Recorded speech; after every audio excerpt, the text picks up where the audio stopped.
Hi, I'm Dr. Bertice Berry, and I really have to tell you this story. A good friend came to me and he said he'd read this book. He said it was a really big book and it was all about the history of black people. And he said it starts all the way with slavery in 1690 and comes to today. And it talks about their capture and all the horrible things that were done to them.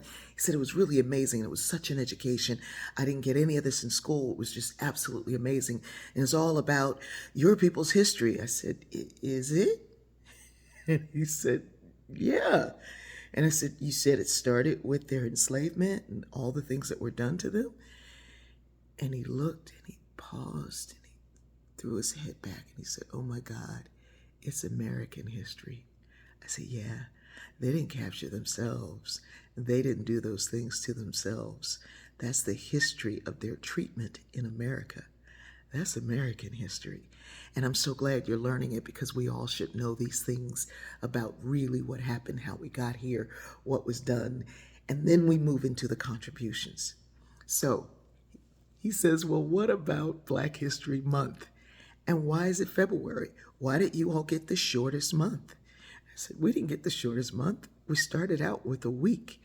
Brilliant man by the name of Carter G. Woodson in 1926 said we need a month to talk about, to celebrate, to uplift the contributions of black people in America.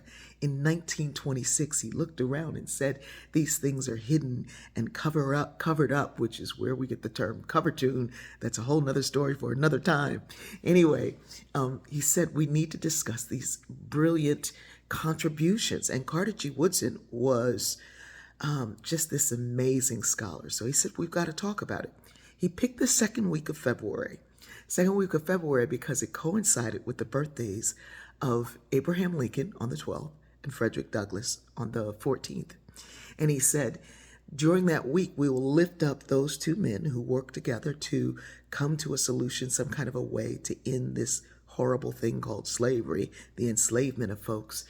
And he said, we can lift up their lives, but we can also lift up the contributions of all black people. Then in 1969 at Kent State University, go Flashes, because that's where I did my doctoral work. Anyway, Kent State University at the Kaumba House, under the leadership of Dr. Edwin Crosby, who was a brilliant scholar. He was actually taught Pan-African Studies. He was part of the creation of Pan-African Studies. He thought young people, young black people, should know the things about themselves, not just in the United States, but dating back to Africa. And he actually had a German literature degree, a PhD in German literature, which is fascinating. Anyway, they were at the Kaumba House. They now have a Pan-African Center.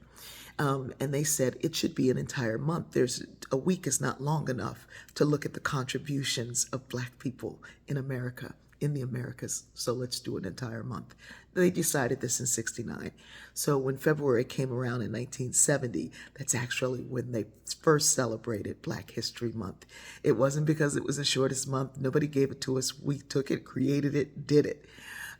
It just so happened that May 5th can state the massacre that happened to those students who were protesting the Vietnam War. That same year was when that happened. The black students had decided not to be a part of the protest because they realized what would happen to them. They'd be an easy target. Why? They had been an easy target celebrating Black History Month just a few months before. So the contributions of black people in America, we celebrate this Black History Month. Yes, it is Black History Month. The history of black people in America is American history, and it's something that all Americans should want to know, want to discover for themselves, want to dive into, want to celebrate. And I hope you do. And I hope you teach your children and your grandchildren, because we are all connected. And there is no America without Black Americans. I love you.